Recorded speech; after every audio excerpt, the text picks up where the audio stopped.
Y me gustaría, si puedes juntar un poco la puerta, si es que no les da mucho calor.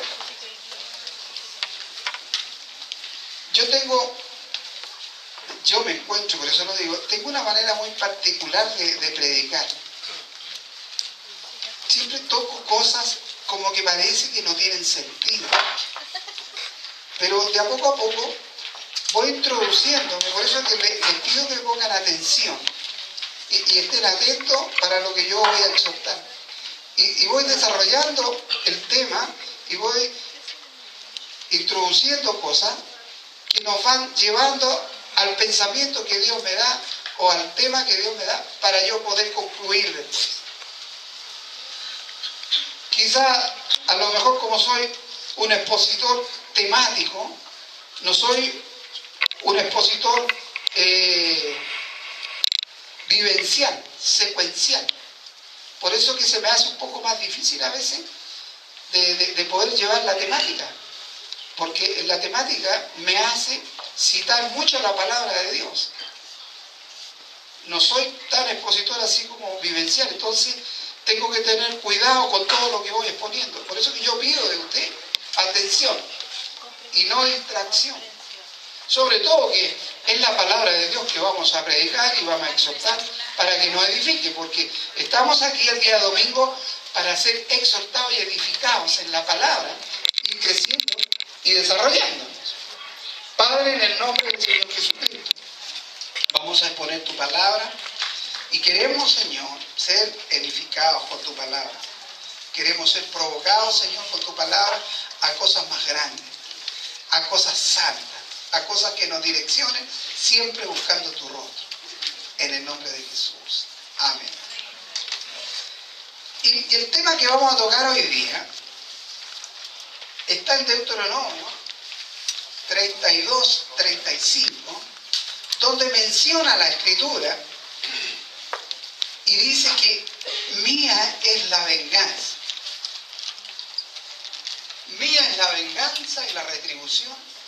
A su tiempo su pie resbalará, porque el día de su aflicción está cercano y lo que les está preparado se apresura.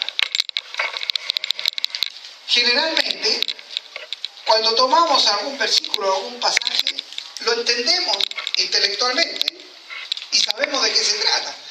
Pero después, escudriñando, buscando, preguntándole a Dios, ¿qué quiso decir el escritor cuando puso en la palabra ciertas frases, ciertos contextos de la palabra, para entenderlo mejor y explicarlo bien, y para eso ser edificado?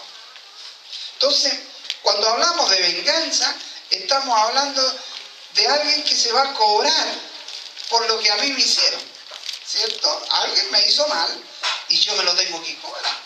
Ojo por ojo, diente por diente. A mí el que me la hace, me la paga. Yo no me voy a quedar así. Más o menos ese es el contexto que a veces nos viene a la mente y lo que hemos aprendido desde niños. Pero si nosotros miramos la palabra, todo, nos vamos a dar cuenta que es mucho más amplio que eso. Y viniendo de Dios, esta venganza no tiene esa dirección, no tiene ese fundamento que nosotros hemos pensado y hemos aprendido. En parte sí, porque el ser humano lo hace así. Y al final, cuando tengamos que estar delante de Dios, así va a ser. Pero en los tiempos que vivimos hoy día, la Biblia nos habla preferentemente de misericordia, de amor, de redención, regeneración, salvación. Ese es el mensaje que tenemos nosotros hoy día. Y esto parte en el Antiguo Testamento, que dice que mía es la venganza. Entonces, dice que a su tiempo su pie resbalará, porque el día de su aflicción está cercano y lo que le está preparado se apresura. Hay una palabra aquí que se menciona y en muchos otros pasajes aparece la frase está. Está. Y el Nuevo Testamento, cuando nos habla de Jesucristo, dice que el que está en Cristo es nueva criatura. Amén. Significa que está. Es un verbo irregular que se conjuga en el verbo estar. Y a veces, no en Dios, no en Cristo, pero nosotros hacemos la irregularidad en la palabra. Porque decimos que estamos en Cristo, pero yo no le veo consecuencia de Cristo. O ustedes no me ven consecuencia de Cristo en mi accionar diario, en mi actitud diaria. Por eso que aparece varias veces esa palabra de está, que es del verbo estar. Si estoy en Cristo, tengo que mostrar a Cristo, parecerme a Cristo y tener consecuencia de Cristo. Así que es importante considerar siempre, digo yo, las palabras. Está. Romano dice lo mismo, pero incluye otras palabras. Dice Romanos 12:19. No os venguéis vosotros mismos, amados míos, sino dejad lugar a la ira de Dios, porque escrito está. Mía es la venganza, yo pagaré, dice el Señor. Escrito está. Esto fue escrito en la eternidad pasada, ya está establecido. Está la palabra ahí, introduce Dios al hombre al mundo y le da la ley. Le da la palabra donde el hombre va a tener que vivir y sustentar su vida. Pero todo esto está. Esto permanece, esto no se mueve. En Dios, de parte de Dios, es inconmovible. No tiene variación como nosotros. Cuando la palabra empieza a funcionar en nosotros, el está, se hace irregular. Pero en Dios es regular, es permanente, es eterno. Ahora, aquí Romano introduce la palabra ira. También entendemos la ira como algo ya supremamente enojado, que me está molestando de sobremanera y ya no lo soporto. De parte de Dios no es tan así. No es tan así. Hebreos 10:30 dice, pues conocemos al que dijo, mía es la venganza, yo daré el pago, dice el Señor. Y otra vez, el Señor juzgará a su pueblo. Cuando leemos estas tres citas bíblicas, a uno se da la idea de que Dios ya está tomando decisiones para juzgar y condenar, porque esta venganza hay que ejecutarla. Y Proverbios dice de que mientras hay vida, hay esperanza. Hasta el más malo, recalcitrante, tiene esperanza en Cristo si se arrepiente. Si se humilla delante de Dios de corazón, hay esperanza.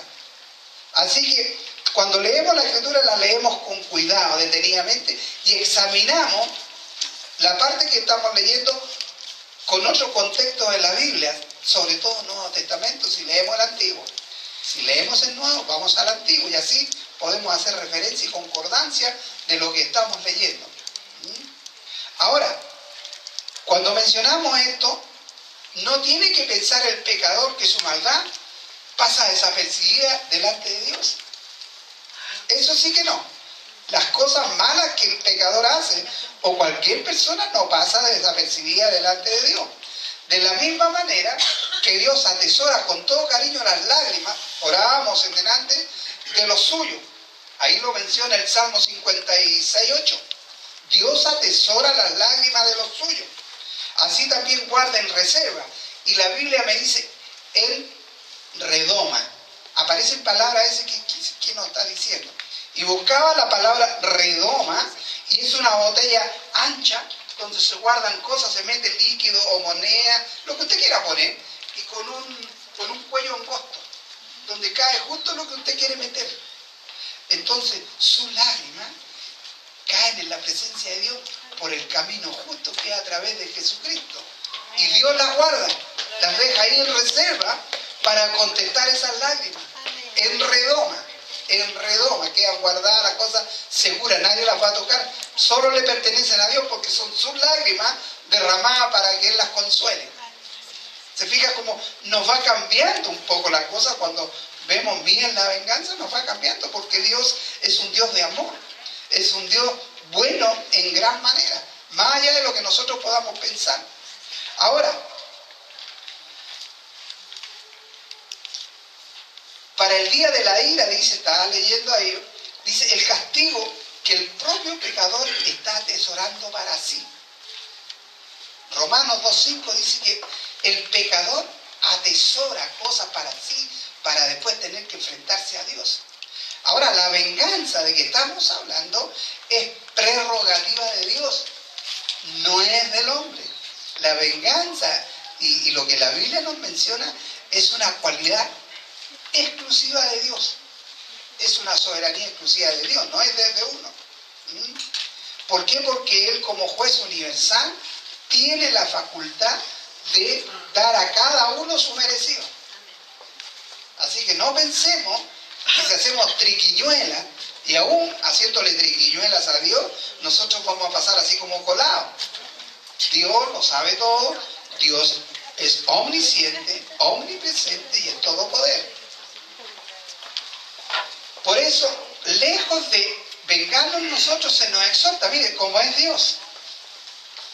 Si tu enemigo tiene hambre, dale de comer. Si tiene sed, dale de beber. Es como contradictorio lo que Dios hace y lo que nos pide a nosotros. Porque los enemigos, o cuando uno se contraría con alguien, uno no quiere rozarse con la persona. No quiere tener comunión con la persona. Y muchas otras cosas. Pero Dios lo obliga a uno a darle de comer, a darle de beber. Es decir, es la manera que Dios quiere desarrollarnos, disciplinarnos y hacernos buenos cristianos, buenos creyentes, buenos hijos. Ahora, el resultado de esta actitud generosa, darle de comer, darle de beber, abríganos, va a producir, como dice la Escritura, que va a amontonar sobre su cabeza carbones encendidos. Si uno tiene la actitud de darle de comer y beber, en las otras personas o en la familia, quien sea, va a poner carbones encendidos. Y eso va a servir en forma asombrosa y extraordinaria para que esa persona cambie la actitud y se arrepienta y se convierta a Cristo. Ese es el mensaje, y esa tiene que ser la actitud de la iglesia. No lo podemos hacer de otra manera. Por eso es que la Biblia enseña que el modelo es Cristo. Y Cristo nunca odió, siempre bendijo. Siempre tenía una palabra estimulante para el que lo ofendía o lo masacraban a él cuando iba a llegar a la cruz. Ahora, la venganza, desde el punto de vista de Dios, es que Él ve el mal que se hace a alguien.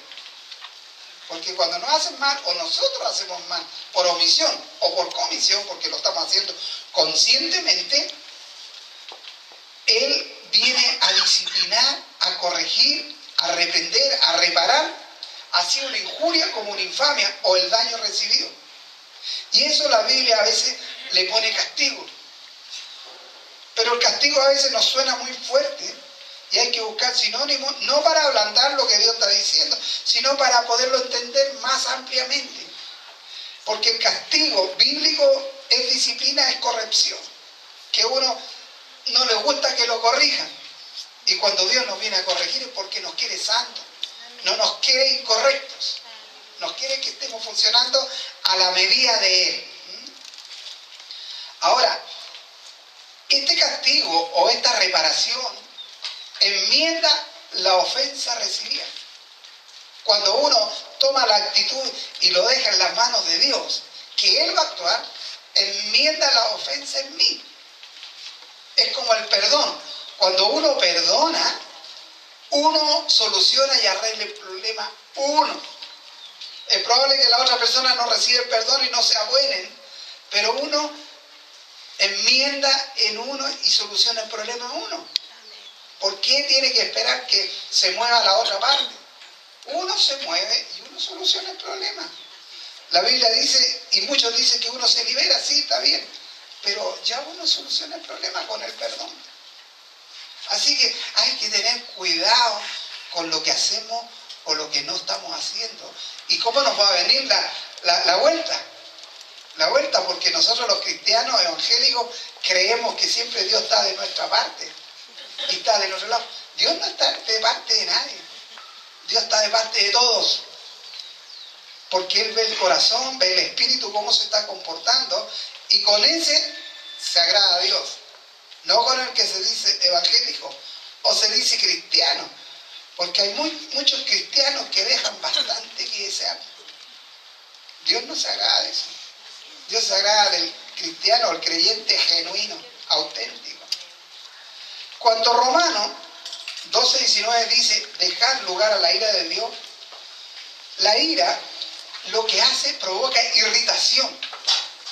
¿Se ha fijado usted cuando está enfermo la garganta, por poner ejemplos prácticos? Usted se irrita y tiene que tomar algo para que le saque la irritación y pueda comer. La ira es como es, irrita el corazón de Dios, lo altera. Y Dios, cuando alguien no está haciendo bien en la tierra que somos, dice ya 7.000 millones de personas, imagínense cuánta alteración e irritación recibirá Dios continuamente todos los días por el actuar de la gente, por el actuar de la iglesia, por el actuar de sus hijos. Dios se irrita, se inflama su corazón.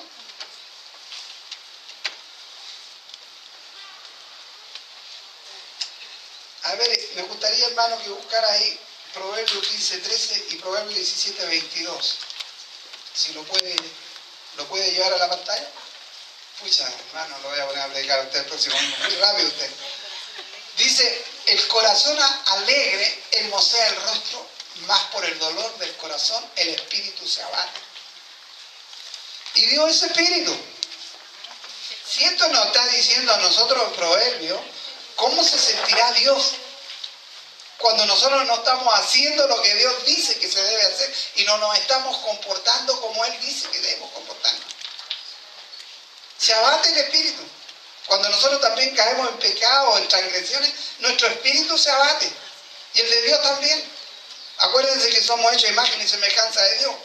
Lo que tenemos es de Dios, no es nuestro. El espíritu es de Dios, el que nos tiene y nos sostiene. 17:22, hermano Sergio. El corazón alegre constituye un buen remedio, mas el espíritu triste seca los huesos. Póngase en su situación y mire a Dios con estas citas bíblicas que nos pone Él a nosotros. Por eso que es complicada la cosa.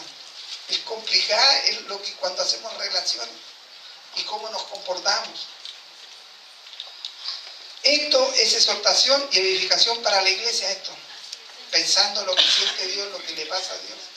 Por eso que cuando menciona esto de mía es la venganza, dejémosela a Él, porque Él sabe cómo lo va a resolver. Yo tengo que olvidarme. Uno podría contar muchos testimonios, y todos podríamos contar testimonios. Yo le presté plata a un familiar una vez, hace 2, 3 años. Y ese familiar me estafó prácticamente. Y yo tuve que responder por esa deuda. Pero un día me levanté, venía a la oración caminando. Y siento del Espíritu decir, olvídate de eso. Perdona eso. Y cerré la deuda. Pero pasaron como 3 años para poder cerrar la deuda. Porque era muy grande el dolor que tenía en el corazón. Mi espíritu le había pasado esto. Se abatió mi espíritu y se me estaban secando los huesos porque eso estaba ahí en mí. Pero del momento que dije, ya, me olvido. Y la perdono, a la distancia la perdono. A lo mejor un día me voy a encontrar con ella y le digo, ¿sabes qué? Yo te perdoné hace tiempo. Así que mis huesos empezaron a recobrar energía, frescura. Si no, iba a seguir con la misma cosa en el corazón así y la sangre ebulliendo ahí fuertemente y molestándome. Aleluya, Señor. Bueno, Génesis 2:7 dice lo siguiente. Entonces Jehová, Dios formó al hombre del polvo de la tierra y sopló en su nariz aliento de vida y fue el hombre un ser viviente. Estamos hablando, como en una primera parte, que la venganza es de Dios. Y aquí introducimos ahora al hombre, nos introducimos nosotros. Cuando dice, fue el hombre un ser viviente, el ser es lo que reúne el sujeto con su atributo. Nosotros somos porque Dios nos puso su espíritu y nos puso el espíritu para que viviéramos. Eso nos hace ser, somos un ser, porque Dios lo determinó así y puso de su espíritu. Y eso tiene atributo en el sujeto. Por ejemplo, digo, la nieve es blanca. La nieve siempre está en la cordillera, desde que Dios fundó la tierra, creó la tierra, y la nieve está ahí, y siempre va a ser blanca. Siempre va a ser blanca.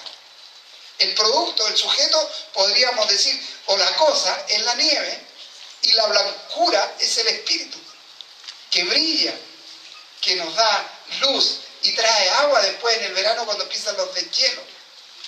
¿Cierto? Eso a la cordillera le hace ser. Nosotros por donde pasemos en el mundo y veamos montañas con nieve, esta es una montaña, esta es una cordillera, decimos, ¿cierto? Aquí hay nieve y vamos identificando. Entonces Dios le puso el espíritu al ser humano para que se identificara con sus demás, con sus semejantes. Porque solamente de alma nos identificamos muy mal. Pero lo que el espíritu hace la diferencia, ¿cierto? Y demuestra, ahí se muestra a Dios en las personas. El alma es muy difícil. La vez, hace 3 semanas atrás, hablé yo un poco acá de la voluntad, cómo se manejaba en el alma, pero el espíritu es diferente. El espíritu siempre está buscando a Dios. El espíritu no depende del cuerpo para hacer.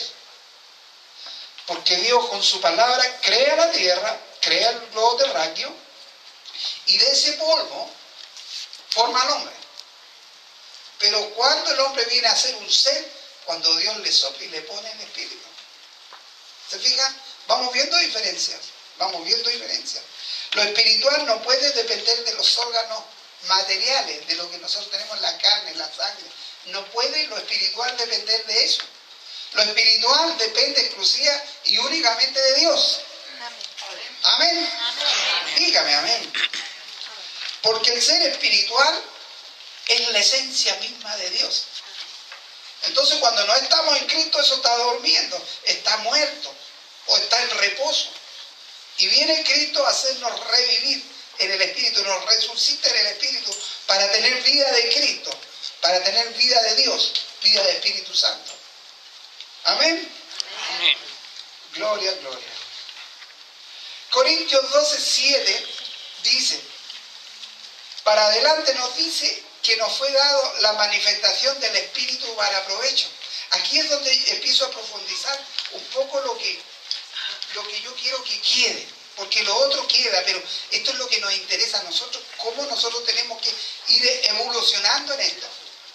Porque nos fue dada la manifestación del Espíritu para provecho, no para jactarnos ni creernos el cuento de que somos súper espirituales y que en nosotros las cosas pueden suceder. Esto es de Dios. Esto es de Dios. ¿Y qué dice Corintios 12:7, hermano Sergio, si lo pone por favor? Usted que es más rápido que yo, ¿no? Se pasó de revoluciones. Corintios 12:7. Dice, pero a cada uno les da la manifestación del Espíritu para provecho. Y sigue el 8, el 9 y el 10. Sigue, hermano Sergio. Porque a este le es dada por el Espíritu palabra de sabiduría, a otro palabra de ciencia, según el mismo Espíritu. El 9. A otro fe por el mismo Espíritu y a otro dones de sanidades por el mismo Espíritu. 10. A otro el hacer milagros, a otro profecía, a otro discernimiento de espíritus, a otro diversos géneros de lenguas y a otro interpretación de lenguas. El 11. Pero todas estas cosas las hace uno y el mismo Espíritu, repartiendo a cada uno en particular como Él quiere. Entonces, cuando llegamos a Cristo, el Espíritu Santo reparte dones. Y reparte dones y gracia en uno.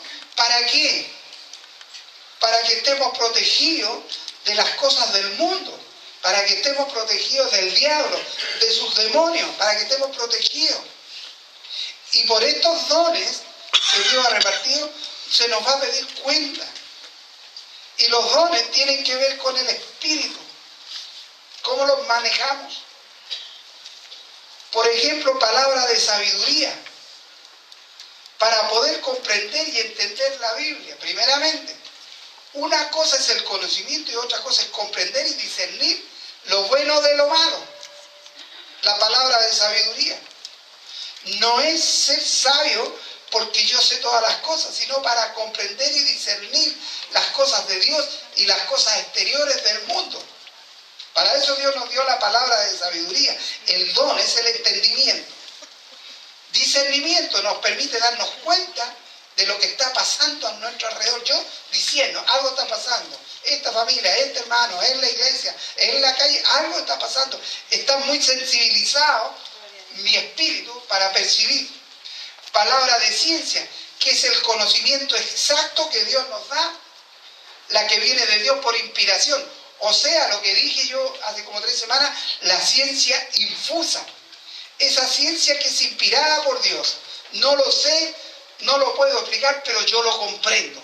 Yo me doy cuenta y lo puedo establecer y se lo puedo decir a alguien o a una familia. La ciencia infusa, que viene por inspiración de Dios. Eso ha dado Dios al hombre, a la mujer, a todos los que creen en Cristo. Dios se lo pone ahí. Lo tenemos para discernir las cosas, pero vivimos como que no tenemos nada. A veces, no todos, algunos. La sabiduría, como la Biblia lo describe, es prudencia, discreción, juicioso, cordura, templanza, moderación. Lo hace prever y evitar las faltas y los peligros. Eso es ser sabio. Pero si yo creo que soy sabio porque le doy una buena palabra a alguien, me quedé muy corto. Porque es mucho más que eso. Sobre todo es prudencia y discreción. Si usted se cree sabio, no cuente lo que le cuenten, a menos que lo autoricen. Sea discreto, sea prudente. No hable porque desprestigia. Guarde lo que le cuenten. Sobre todo en los conflictos familiares. Empezamos a conversar y a hablar todo por la herida. Desacreditamos al primo, al hermano, al esposo, a la esposa, a los hijos. ¿Por qué tiene que hablar uno de su familia? Somos muy poco sabios. Hermano, yo tengo, por eso digo, una característica de exponer la palabra de Dios, porque primero me disciplina a mí y me siento conmovido en mi espíritu cuando Dios lo empiezo a estudiar y me toca dar un estudio y constantemente para ir a la oración. Siento que Dios me conmueve porque me falta mucho por hacer y aprender de Dios. El Espíritu de verdad, que es el Espíritu Santo que está en uno. Porque el Espíritu Santo es veraz, es auténtico, porque Él es conforme a lo que dice con lo que existe. Si el Espíritu Santo lo dice es porque existe. Él es auténtico y veraz, Él no miente. Y si está dentro de nosotros, no debemos mentir, porque el que tiene la verdad tiene que ser exacto, auténtico. Ahora, el axioma del griego es autoridad. Decir verdad, el axioma es autoridad. Es lo que decíamos anteriormente. Y es el principio tan claro que no necesita explicación. Cuando hablamos de la verdad, hablamos de Cristo, no necesita explicación. ¿Por qué no necesita explicación? Porque yo ando, o ustedes, o la iglesia, camina de acuerdo a lo que Cristo dice. No necesita explicación. Pero si no caminamos como Cristo dice, tenemos que andar explicando todas las cosas y estar dando argumentos y postura y conocimiento y un montón de cosas. Pero el axioma es autoridad. Es decir, hay una autoridad que me controla a mí. Y ese se llama Espíritu Santo. Y si me controla, yo funciono como Él dice que tengo que funcionar y me comporto así. Aun cuando somos imperfectos y somos débiles y tenemos falencias, pero la gente que nos ve que nos estamos comportando conforme a la Escritura. Ese es el axioma de la autoridad de la palabra verdad. Así debe ser en todo. Entonces es muy importante. Colosenses 1:15 nos dice Cristo, y este es el ejemplo, Cristo hecho hombre en la tierra. Él es la imagen del Dios invisible. La iglesia no lo discute, sino que dice amén. ¿Cierto? La resurrección, amén. Él es el Señor, amén. Él se fue a los cielos, amén. Ese es la verdad de lo que dice que Él es la imagen del Dios invisible. porque Él fue hombre y Él se mostró tal como el Padre le dijo que tenía que caminar. Y así tenemos que caminar nosotros. Amén. Primera de Juan 4:6 dice, nosotros somos de Dios. Eso el axioma de Primera de Juan dice, nosotros somos de Dios. Esa es la autoridad. Somos de Dios. El Espíritu lo dice. El que conoce a Dios nos oye. El que no es de Dios no nos oye. En esto conocemos el espíritu de verdad y el espíritu del error. Si escuchamos la voz y la obedecemos, está el espíritu de verdad funcionando. Si no, entra el espíritu del error. Hermanos, si todos aquí estamos en la misma dirección, en el mismo camino, a nadie se le hace fácil caminar en el Evangelio. Si podemos decir que el Evangelio es bueno, el Evangelio es santo, sagrado, y lo obedecemos, pero a nosotros no se nos hace fácil. Porque el Evangelio exige santidad, compromiso. Amén. Exige muerte para todos. Amén. Romanos 2, 14 al 16 dice, porque cuando los gentiles que no tienen ley, fíjense en esto, hacen por naturaleza lo que es de la ley, estos, aunque no tengan ley, son ley para sí mismos. ¿Por qué son ley para sí mismos? Porque en Génesis 2:7 dice que cuando Dios crea al hombre, le sopla y le pone el espíritu. Y eso me estremeció. Al final se lo voy a decir. Me estremeció eso. Que nosotros somos ley para nosotros mismos.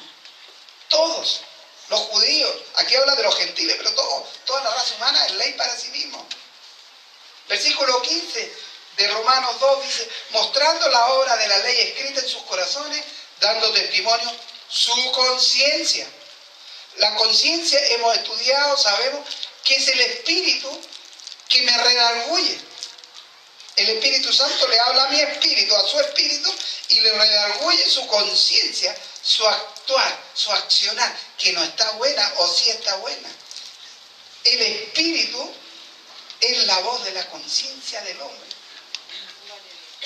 Así que la cosa se nos pone a veces más difícil y se nos pone más pelúa, porque no estamos escuchando la voz de nuestro espíritu, que el Espíritu Santo ya le habló a nuestro espíritu, y dejamos las cosas, nos viene a pagar la conciencia, acusándoles o defendiéndoles según su razonamiento. El versículo 16 dice, en el día en que Dios juzgará por Jesucristo los secretos de los hombres conforme a mi evangelio. Cuando estemos delante de Jesucristo se va a abrir la Biblia que usted siempre da con brazos, se va a abrir. Y de esa Biblia, a ver, pásame tu Biblia, ¿qué dice la Biblia? Mira, hiciste esto. A ver, tú tienes otra Biblia, otra versión, hiciste esto, tú tienes otra versión, hiciste esto. Señor, en realidad no hice mucho. Así que los razonamientos, el Espíritu nos va a defender o nos va a acusar. Primera de Corintios 2, 14, 15 dice, pero el hombre natural no percibe las cosas que son del Espíritu, de Dios, porque para él son locura, no las puede entender porque se han de discernir espiritualmente. Es muy difícil entender las cosas del Espíritu en mi razonamiento almático. Muy difícil. Y menos si no está el Espíritu Santo, si no está Cristo en el corazón, es muy difícil. Porque una cosa es tener conocimiento teológico, y hay muchos teológicos en el mundo y en la tierra y en Chile, pero si no está Cristo, es difícil que se entiendan las cosas del Espíritu, de lo que Dios quiere y demanda, muy difícil. Y la palabra es taxativa, así es y no cambia, es como la verdad, o como la ciencia exacta, esto es y se acabó. Pero si nosotros le buscamos las cuatro patas al gato, no, es que mire, fíjese usted que aquí, que allá y empezamos, siga con su razonamiento y a mí déjeme seguir mi camino. Así nos dirá el Espíritu Santo. Siga con su razonamiento. Versículo 15 estaba leyendo. En cambio, el espiritual juzga todas las cosas, pero él no es juzgado de nadie. No significa que no nos van a juzgar, porque Dios nos va a juzgar. Pero el que no tiene el Espíritu de Cristo, el que no es cristiano, no lo puede juzgar a usted. Si usted se comporta conforme al Espíritu que le fue dado. Pero si usted no se comporta con el espíritu que le fue dado, lo van a juzgar y lo van a juzgar mal. Va a quedar sin defensa. El espíritu dice que nadie nos va a juzgar, pero el que tiene el espíritu sí nos puede juzgar. Y eso es lo que deben hacer los pastores, juzgar las cosas de la iglesia. Y los pastores también tienen que ser juzgados, si lo están haciendo bien o mal, si están cayendo en transgresiones. Pero si el pastor va bien, no tiene por qué juzgarlo. Al contrario, tienen que orar por él, orar por los líderes. Así que la defensa es obedecer el espíritu, y que nuestro espíritu, si nos está hablando, conforme nos habla, tenemos que comportarnos. Si no, problema hay. Romanos 8, 7 y 8 dice: por cuanto la mente carnal es enemistad contra Dios, porque no se sujeta a la ley de Dios ni tampoco puede. ¿Te fijas? Es decir, abunda la palabra de Dios que lo carnal, lo natural, lo almático, mi razonamiento, mi voluntad, no pueden con Dios. No pueden, imposible. Porque Dios anda buscando su espíritu y mi espíritu para anidar ahí y tener intimidad ahí. Dios no busca su carne, su naturaleza, su alma, no busca a Dios para tener intimidad. Aun cuando la Biblia dice, esta es alma mía, pero profundizo esto, que es el Espíritu de Dios el que se va a comunicar con mi espíritu. Porque ellos se entienden, no el alma, no la naturaleza, carnal. Ahora, versículo 8. Y los que viven según la carne no pueden agradar a Dios. Amén. Amén, dijo el hermano. Complacer es agradar, contentar, gustar, satisfacer. Sí, a veces tomamos la pura palabra y decimos no puede agradar a Dios, pero tiene mucho significado, muchos sinónimos. Que hay que complacer a Dios, hay que satisfacer a Dios por la vida del Espíritu que llevamos. Juan 4, 22 a 24 dice: vosotros adoráis lo que no sabéis. Y aquí cae la gente que no tiene a Cristo. Nosotros adoramos lo que sabemos, porque la salvación viene de los judíos, y tenemos clara la película. Pero también caemos en esto. Esto es lo que uno vive en la iglesia. No me gustó la adoración, el día estuvo fome. No, está muy repetida la alabanza. Caemos en eso. Si venimos a la iglesia y a hacer comunión donde está la presencia de Dios, venimos a adorar, y todo lo que se haga es bueno, porque se hace a Dios. Amén. Y al gentil se le dice que ellos adoran lo que no saben. Y a veces nosotros como personas, no la iglesia, no sabemos tampoco lo que estamos adorando. Porque si tenemos esos comentarios en la mente, estamos mal. Tiene que haber un comentario proactivo, un pensamiento edificante para mí y para los demás. Y lo que usted haga como líder, el del lado que es más neófito, o más débil, o más niño, le va a copiar. Yo personalmente fui un copiador del pastor José. Me gustaba como él lo hacía. Todo lo miraba y lo miraba y lo miraba. Y él fue como mi mentor mirándolo. Aparte de la enseñanza que daba. Y eso es bueno. Si usted ya tiene años, tiempo en el Evangelio, haga lo que tiene que hacer para que otros lo imiten. Amén. Como dijo Pablo, imítenme a mí como yo imito a Cristo, o como yo hago como Cristo. Juan 4:24 está en el versículo 23, dice: mas la hora viene, y ahora es cuando los verdaderos adoradores adoran al Padre en espíritu y en verdad. ¿Con qué espíritu va a adorar usted a Dios?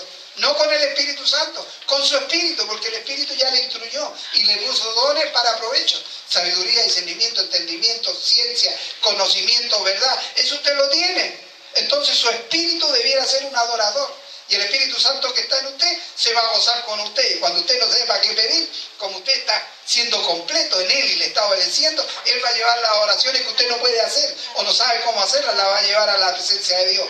Amén. Amén. Gloria a Dios. Amén. Gloria a Dios. Le damos gloria por todo lo que tenemos. Porque también el Padre de tales adoradores busca que le adoren. ¿Por qué Dios busca adoradores?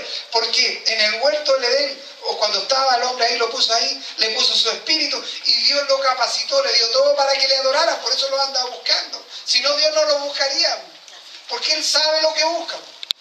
Dijo, yo puse mi espíritu me tiene que adorar. Una vez el pastor Lucas Márquez dijo, cuando estábamos en Viña, dijo, la gloria viene, la gloria va. Es decir, lo que nosotros glorificamos a Dios no es mis palabras ni porque yo soy súper espiritual, es porque la gloria vino primero y ahora la gloria tiene que volver. ¿Y cómo vuelve? A través de su espíritu. Por todo esto que hemos estado compartiendo de la palabra. Si no es difícil, pero sí se hace difícil, porque nosotros lo hacemos difícil. Somos hombres de voluntad. ¿Cómo estamos usando esta voluntad? Versículo 24. Dios es espíritu y los que adoran en espíritu y en verdad es necesario que le adoren. Si usted o cualquiera va a adorar de otra manera, no llega a ninguna parte. Dios no recibe eso, porque Dios es santo. Dios recibe la adoración del espíritu. Y el Espíritu Santo es como el filtro, el colador. Esto no sirve fuera, esto no sirve fuera. Esto sí sirve, se lo mando al Padre, porque está en usted. Pero no le va a recibir adoraciones que no le sirven, que hay intereses mezquinos, egoístas. O adoración por cumplir. Porque a veces hacemos las cosas por decreto. Es decir, está decretado en mi corazón, lo hago ya por costumbre. Es como venir a la iglesia. Voy el domingo y estoy listo. Eso es por decreto. Y no saca nada. Si aquí esta cuestión es de todos los días. Es de todos los días. Romanos 14, 11 y 12 dice, vuelvo como al principio, porque escrito está. Las cosas están inamovibles en Dios. Y eso no lo puede cambiar nadie. Digo yo, dice el Señor, que ante mí se doblará toda rodilla y toda lengua confesará a Dios. Versículo 12, de manera que cada uno de nosotros dará a Dios cuenta de sí. Marcos 14, 38 dice, velad, orad para que no entréis en tentación. El espíritu a la verdad está dispuesto, pero la carne es débil. El espíritu que está en nosotros, que Dios puso, ese espíritu está dispuesto, porque es de Dios. No podría estar dispuesto si fuera nuestro. Es de Dios el espíritu que a usted lo hace ser, que a usted le da esencia, que lo hace vivir, es de Dios. Y ese está dispuesto porque es de Dios. Ahora, voy terminando con esto. Con todo lo que yo he presentado, mía es la venganza. Cuando nos presentemos, esto no está en la Biblia, pero todo lo que he leído me da respaldo y me confirma lo que Dios me muestra. Cuando nos presentemos delante del trono de Dios, delante del trono blanco donde está Jesucristo, va a estar fulano X, fulana X, y el Espíritu que estuvo en usted, está en mí, va a dar testimonio de este evangelio que yo aprendí y que lo internalicé a través de los años. Y el alma va a empezar a hablar por su propia cuenta. Y el espíritu que Dios puso en usted no miente. Cuando usted pide perdón o hace algo que supo que lo hizo mal y lo hace y no le da vergüenza, ese es el espíritu. El espíritu no miente. Y delante de Dios no va a mentir. El espíritu que está en usted lo va a enjuiciar a usted. Dios no va a ser Dios malo. Dios va a ser que va a escuchar a este espíritu, va a pasar a dar cuenta. ¿Y a qué dice el alma? Por eso que tomé esto, mía es la venganza, porque Dios lo tiene todo preparado. No le tengamos miedo a Dios, tengámonos miedo a nosotros mismos. Si estamos haciendo lo correcto, no estamos haciendo lo correcto. ¿Cómo nos comportamos? Porque somos defensores de nosotros mismos o acusadores de nosotros mismos. Es la función que va a cumplir el espíritu que Dios puso en usted y en mí. Así que no vamos a tener defensa ni excusa. Así como Dios es veraz, el espíritu que está en usted y en mí es veraz, porque es de Dios. Y cuando mentimos nosotros, es la carne la que está mintiendo, el alma nos está traicionando. Acuérdense que todo lo que hemos estudiado, que en el alma están emociones, sentimientos, voluntad, consciente, inconsciente, subconsciente, y todo lo que tenga que ver que nosotros nos relacionamos con el mundo exterior está en el alma. Así que nos pueden traicionar las emociones, los sentimientos, el afecto. La voluntad nos puede traicionar. Pero el Espíritu no lo va a traicionar. El Espíritu lo va a defender o lo va a acusar. A usted y a mí. Y si hemos hablado así esta mañana y hemos exhortado así, es para edificarnos. Dejar las cosas a Dios en el sentido que la Escritura nos dice y nosotros seguir caminando con el Señor. Lo demás, Dios lo hará. Amén. Aleluya. Gloria a Dios. Nos ponemos en pie, por favor.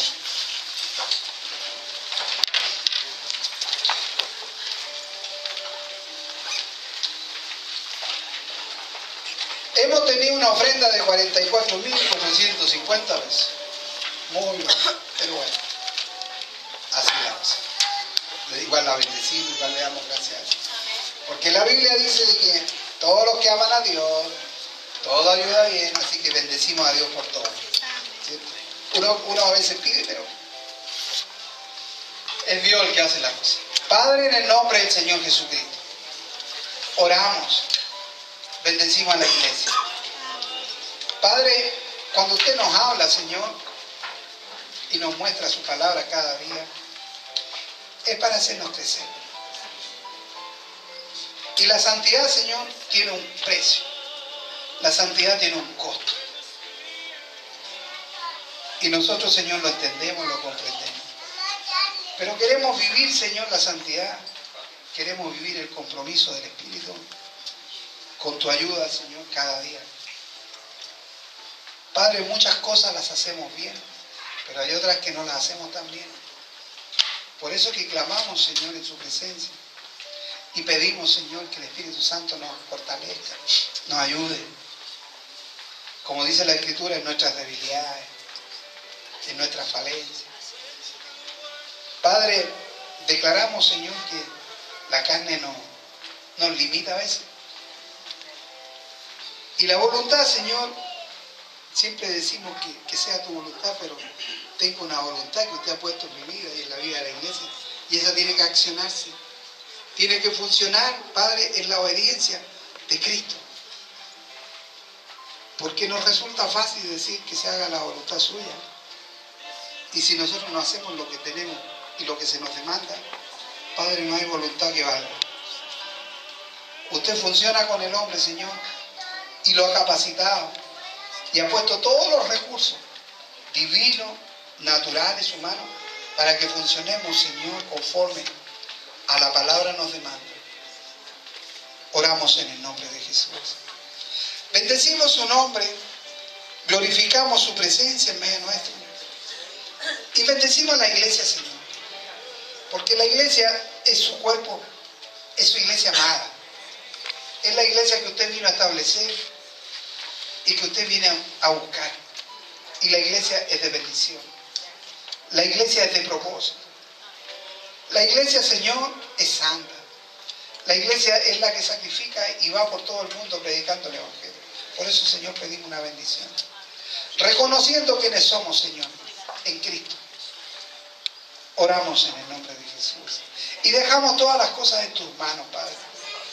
Los milagros, los portentos, las señales. Todo está en su mano, Señor.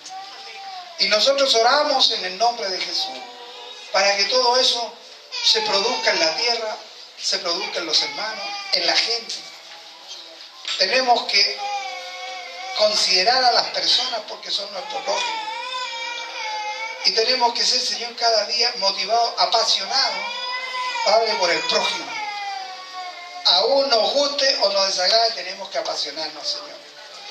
Porque nos fue dado un espíritu de amor, un espíritu de servicio, un espíritu de entrega. Padre, eso está en nuestro espíritu. Por eso le bendecimos, Señor. Por eso le damos gracias. Padre, que el soplo de tu espíritu venga sobre la congregación esta mañana. Y que todos nos vamos, Señor, contentos, animados, alentados, Señor, a nuestros hogares, a seguir batallando mañana, pasado, Señor, en lo que tenemos que hacer como miembros del cuerpo de Cristo. Bendiga a las damas, Señor, a las madres, bendiga a las hijas, cuídalas, cúralas con su sangre, Señor. Bendiga a los varones, Señor, que son los sacerdotes, en la figura jerárquica, en la cabeza. Bendígalo, Señor. Padre, cada uno cumpliendo su rol y su función en el cuerpo, cada día la iglesia crece, avanza, conquista. Adoramos su nombre, Señor. Le bendecimos. A usted sea la gloria, a usted sea la alabanza, sea el honor, el imperio por los siglos de los siglos. Dios eterno, grande y maravilloso. Magnificamos su nombre, Señor, aquí y siempre. En el nombre de Jesucristo nuestro Señor. Amén. Gloria a Dios. Dios le bendiga.